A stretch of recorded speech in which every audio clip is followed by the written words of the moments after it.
The gunman entered Lincoln Elementary at 9:47 a.m., just as Ms. Sarah Chen was teaching her third graders about community helpers. While police surrounded the building and parents panicked outside, Sarah made a decision that shocked everyone. She walked into the hallway, approached the armed intruders, and began speaking in the calm, measured tone she'd learned during 12 years as an FBI hostage negotiator. Welcome to Daily Story. Before we begin this incredible tale of hidden expertise and life-saving communication, tell us in the comments what city you're watching from today. And if you believe stories like this deserve to be told, hit that subscribe button to join our community. Lincoln Elementary School sat on a tree-lined street in Millbrook, Ohio, the kind of suburban community where the biggest excitement usually came from school board meetings and high school football games. The red brick building had served local families for 40 years, its hallways filled with the cheerful chaos of children learning, laughing, and growing up in the safety of a place designed to nurture young minds. Room 14 belonged to Ms. Sarah Chen, a third-grade teacher who had quickly become one of the most beloved educators at Lincoln Elementary.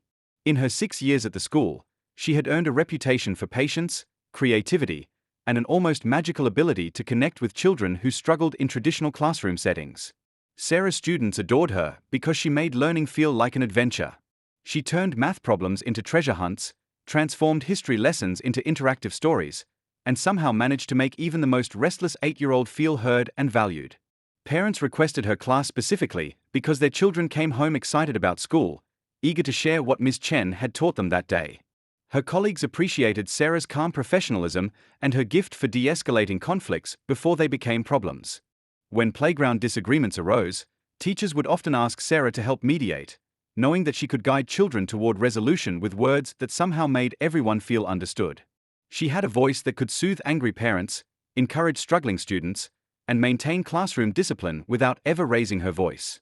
What none of them knew was that Sarah's remarkable communication skills had been honed in situations far more dangerous than elementary school conflicts. Before she taught children about addition and subtraction, she had talked armed bank robbers into releasing hostages. Before she resolved playground disputes, she had negotiated with terrorists holding civilians in siege situations that made national news. Special Agent Sarah Chen, FBI Crisis Negotiation Unit, had spent 12 years as one of the Bureau's most effective hostage negotiators. She had talked people off ledges, convinced kidnappers to surrender, and prevented countless tragedies through the power of careful words and a deep understanding of human psychology under extreme stress. Sarah's transition from federal law enforcement to elementary education hadn't been sudden or dramatic. After more than a decade of high-stakes negotiations that often involved life-and-death decisions, she had begun to feel the weight of carrying so much human trauma.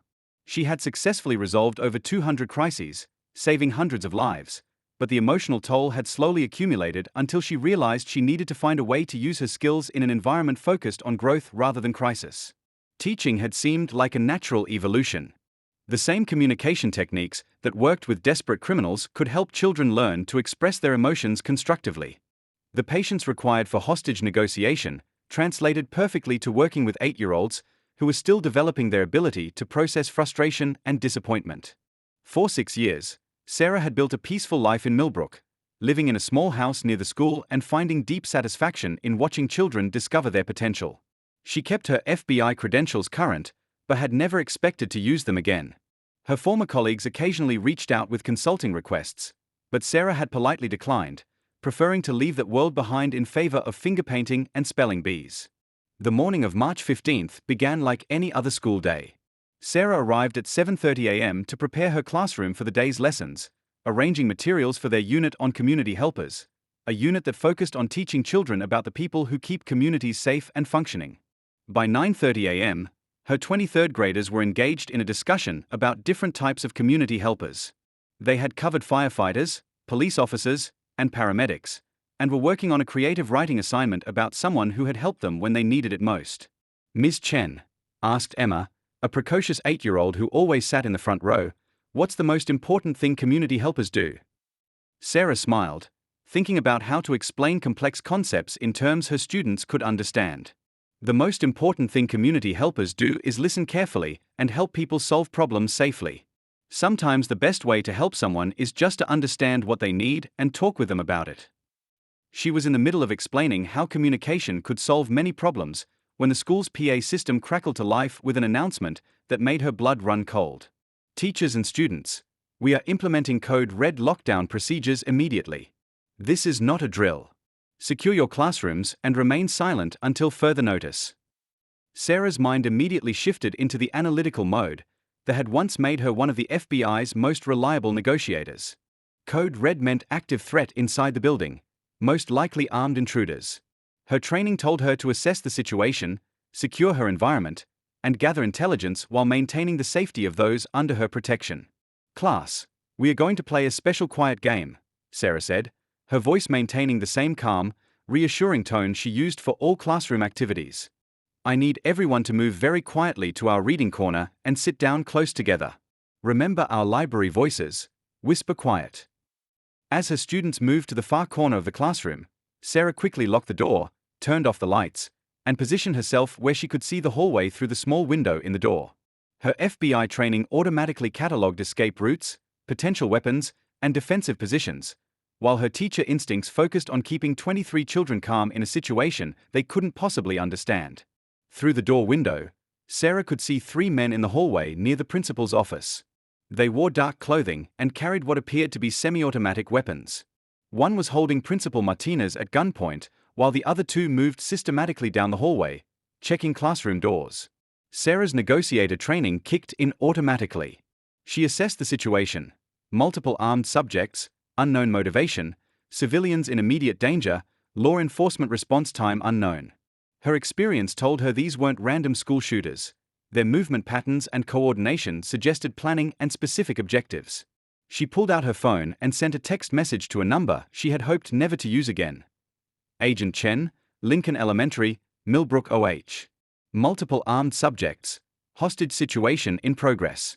Requesting immediate federal support. The response came back within 30 seconds. Sarah, this is Commander Rodriguez. FBI tactical team en route. ETA 25 minutes. Local SWAT is 15 minutes out. Can you provide a situation assessment? Sarah quickly typed back. 3 armed subjects visible. Principal held in main hallway. Approximately 400 students and staff are in the building. Subjects appear organized, not random shooters. Unknown demands or motivation. As she finished the message, Sarah heard voices in the hallway getting closer to her classroom. Through the window, she could see that one of the gunmen was approaching room 14. He would reach her door within seconds, and she had to make a decision that would determine whether 23 children lived or died. Sarah looked at her students huddled in the reading corner, their wide eyes trusting her to keep them safe. She thought about the hundreds of hostage situations she had resolved through careful communication, the techniques she had learned for establishing rapport with dangerous people, and the voice training that had helped her remain calm under circumstances most people couldn't imagine. She made a decision that went against every lockdown protocol, but aligned perfectly with 12 years of FBI crisis negotiation training. Sarah unlocked her classroom door and stepped into the hallway. "Excuse me," she said in the same calm, professional tone she had used with bank robbers and terrorists. "I'm Sarah Chen. I think we should talk." The gunman approaching her door stopped, his weapon trained on her, but his expression showing surprise at her composed demeanor. Sarah could see that he was young, probably in his 20s, with a kind of nervous energy that suggested he was operating on adrenaline and emotion rather than careful planning. "Get back in your classroom," he shouted. But Sarah noticed that his voice carried uncertainty rather than absolute control. "I'd like to help you get what you need," Sarah continued, stepping slightly closer with her hands visible and her posture non-threatening. "My name is Sarah, and I'm very good at helping people solve problems. What's your name?" The question seemed to catch him off guard. In Sarah's experience, most people in crises weren't expecting to be treated as human beings with names and individual concerns. The simple act of asking for his name created a moment of human connection that could be the foundation for a peaceful resolution. "It doesn't matter what my name is," he said, but with less aggression than before. "It matters to me," Sarah replied. "And I think it matters to you, or you wouldn't be here today. You're trying to accomplish something important, and I'd like to understand what that is so I can help you succeed without anyone getting hurt." By this time, the other 2 gunmen had noticed the conversation and were moving toward room 14. Sarah assessed their body language and realized she was dealing with 3 individuals who weren't necessarily committed to violence, but were operating under some kind of pressure or desperation that had driven them to extreme measures. My name is Marcus, the first gunman said, and Sarah recognized the slight relaxation in his posture that indicated the beginning of rapport. Thank you, Marcus. That's a strong name. Marcus, I can see that you and your friends have something important you need to accomplish today. I've spent many years helping people in difficult situations find ways to get what they need without anyone getting hurt. Would you be willing to tell me what brought you here today? The conversation that followed would last for 47 minutes and would demonstrate every technique Sarah had learned during her 12 years as an FBI hostage negotiator. She used active listening to understand that Marcus and his companions were desperate fathers whose children had been taken from them in what they believed was a corrupt custody case involving local officials. They had come to the school not to hurt children, but to force media attention on their situation and demand an investigation into what they claimed was systematic corruption in the family court system. They were armed because they believed it was the only way to make people listen, but they had no intention of harming anyone if they could accomplish their goals peacefully. Sarah guided them through a de-escalation process that involved validating their concerns, helping them understand the consequences of their current approach, and developing alternative strategies for addressing their grievances that didn't put innocent people at risk. Throughout the negotiation, she maintained communication with FBI tactical teams while ensuring that Marcus and his companions felt heard and respected. She helped them understand that their goals, protecting their children and exposing corruption, could be better achieved through legal channels that wouldn't result in their imprisonment or separation from the children they were trying to protect. When the three men finally surrendered their weapons and allowed themselves to be taken into custody, it was because Sarah had convinced them that she would personally ensure their concerns were investigated through proper legal channels. She had transformed a potential tragedy into an opportunity for addressing legitimate grievances through the justice system. The aftermath was swift and professional.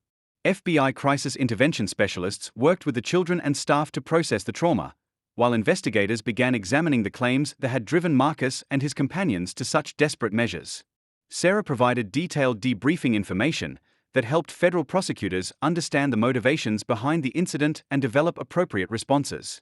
But the most significant change was in Sarah's own life. As she sat in room 14 that evening, helping her students process what had happened through age-appropriate discussion and activities, she realized that her two careers, FBI negotiator and elementary teacher, didn't have to be separate parts of her life. 6 months later, Sarah Chen was still teaching third grade at Lincoln Elementary, but she was also working as a consultant for the FBI's Crisis Negotiation Unit, developing training programs that incorporated child psychology and educational techniques into hostage negotiation protocols. Her classroom had become a laboratory for teaching communication skills that could prevent conflicts from escalating into crises. She incorporated lessons about active listening, empathy, and peaceful problem-solving into her curriculum, giving her students tools they could use throughout their lives to resolve conflicts constructively. The school district had also hired Sarah to develop crisis communication protocols for educational settings, training teachers and administrators in techniques that could help de-escalate potentially dangerous situations before they required law enforcement intervention. Marcus and his companions had been sentenced to community service and counseling rather than prison time, after an investigation revealed that their concerns about corruption in the family court system had been legitimate. They became advocates for family court reform, working through legal channels to address the issues that had driven them to desperation. Sarah had learned that some skills are too important to abandon completely, and that the best way to prevent crises is to teach people, including children, how to communicate effectively before desperation drives them to extreme measures. Her students learned about community helpers who solve problems with words rather than weapons, and they practiced communication techniques that would serve them well in any situation where understanding and empathy could make the difference between conflict and resolution. Sometimes the most important lessons are taught by teachers who have seen what happens when communication fails, and who understand that the power of carefully chosen words can save lives. So now I ask you, have you ever known an educator whose calm authority suggested they had experience with situations far more challenging than classroom management? Someone who seemed to possess communication skills that went beyond normal teaching training? Share their story in the comments below. Tell us about the hidden professionals in your life, the ones who bring specialized expertise to everyday situations and make everyone around them safer through their presence. And if this story moved you, if it reminded you that some of our most important protectors work in classrooms rather than tactical units, hit that subscribe button and join the Daily Story community. We are here to honor the communication experts, the crisis professionals, the people who prevent tragedies through the power of understanding and human connection. Thank you for watching, and remember, the next time you meet a teacher who seems to have an unusual gift for handling difficult situations, look a little closer. You might be meeting someone who has dedicated their life to solving problems with words, one conversation at a time.